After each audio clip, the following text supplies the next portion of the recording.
Hoje, quando olhamos para o Palmeiras, vemos um gigante. Um time organizado, competitivo e que nunca pode ser dado como vencido. Um clube que ganhou tudo com Abel Ferreira. Libertadores, Brasileirão, Copa do Brasil, Recopa, Supercopa e Paulistão. Nos últimos anos, presenciamos algo raro no futebol brasileiro. Um domínio gigantesco. Um clube que se recusou a aceitar o próprio destino. Uma dinastia que virou referência e que transformou o trabalho em mentalidade e mentalidade em títulos. No Palmeiras de Abel Ferreira, o lema é que todos são apenas um. E isso é repetido quase que como um mantra pelo treinador. Um time, um objetivo, um sonho.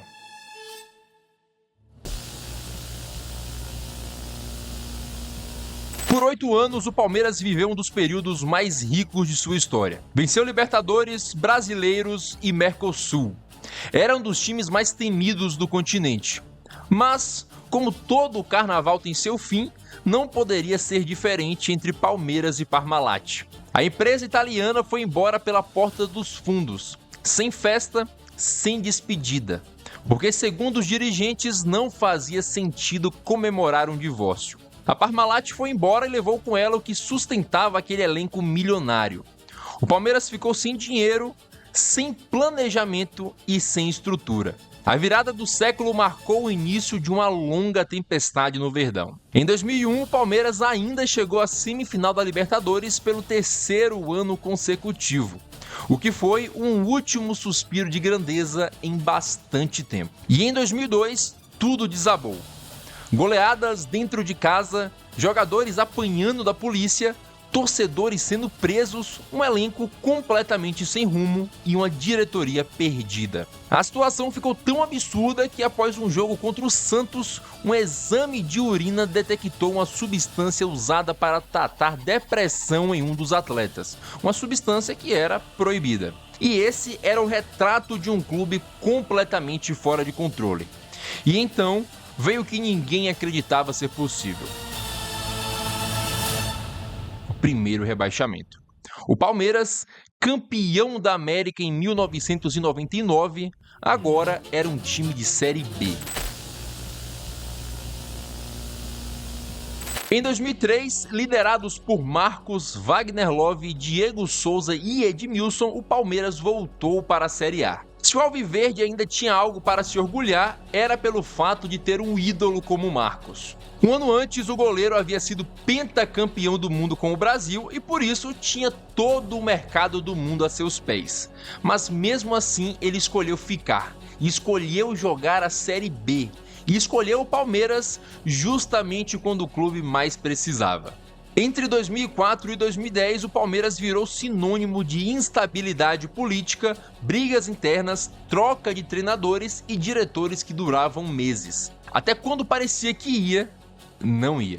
Em 2009, o Campeonato Brasileiro, que parecia ganho, virou uma das maiores entregadas da história. O fim perfeito para uma década de fracassos.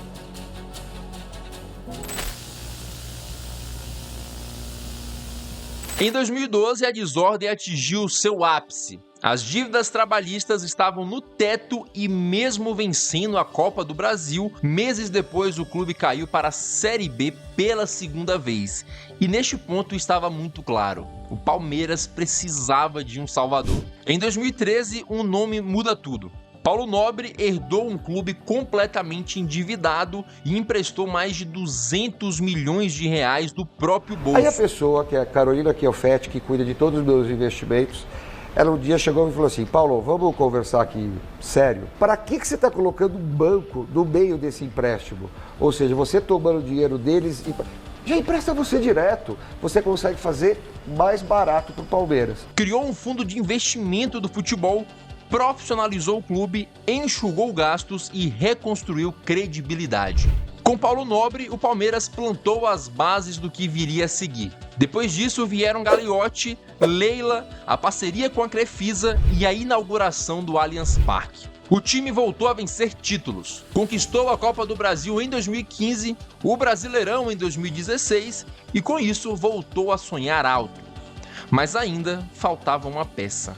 A peça final que mudaria tudo. Em 2020, após a saída de Vanderlei Luxemburgo, o Palmeiras fez o maior acerto de sua história: Abel Ferreira. Como jogador, Abel nunca atuou fora de Portugal. Foi um lateral disciplinado e estudioso, mas passou longe de ser um craque. Abel é filho de um futebol baseado em método, clareza e intensidade. Como treinador, Abel começou nas categorias de base do Sporting, mas a sua primeira oportunidade no profissional foi no Braga, quando assumiu o time de forma interina em 2016, e a sua estreia foi fora de casa, justamente contra o Sporting, com a vitória por 1-0. Na temporada seguinte, já efetivado, levou o Braga à melhor campanha da história do clube, e por isso o PAOK da Grécia pagou a sua cláusula de rescisão. Por sua vez, o Palmeiras fez um movimento que poucas pessoas entenderam na época. Foi até a Europa contratar um treinador com pouca experiência e que nunca tinha vencido nada. E quando chegou ao Verdão, chegou em meio à pandemia. Calendário estourado, sem torcida, jogadores pegando Covid e uma adaptação muito complicada. E mesmo assim, ele venceu. E ele venceu muito. Em um ano, Abel Ferreira venceu 2 Libertadores e 1 Copa do Brasil. E além de tudo, Abel fez algo que quase ninguém fez aqui no país. Você pode o amar ou você pode até o odiar.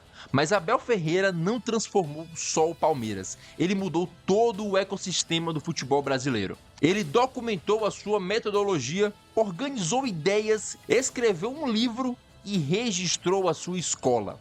Antes do confronto contra o River Plate pela Libertadores, Abel Ferreira comprou o livro do técnico adversário para entender como ele pensa. Abel entende o futebol como uma ciência e ele pode até falhar em entregar resultados algumas vezes, mas Abel nunca falha em entregar trabalho. Erros e acertos fazem parte do trabalho de qualquer treinador, mas assim como na era mais vitoriosa dos 2 times de Manchester, a era mais vitoriosa da história do Palmeiras tem no seu treinador o seu grande nome.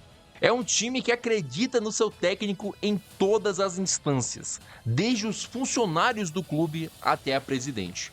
E ele, sem dúvidas, é um dos treinadores mais dignos de confiança que já passaram pelo futebol brasileiro. Sem dúvidas, o maior treinador da história do Palmeiras.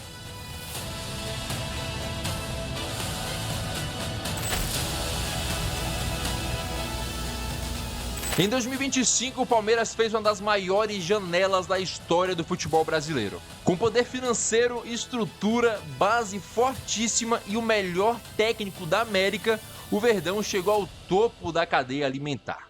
Hoje é um clube estável, vencedor, que sabe onde pisa e sabe para onde vai.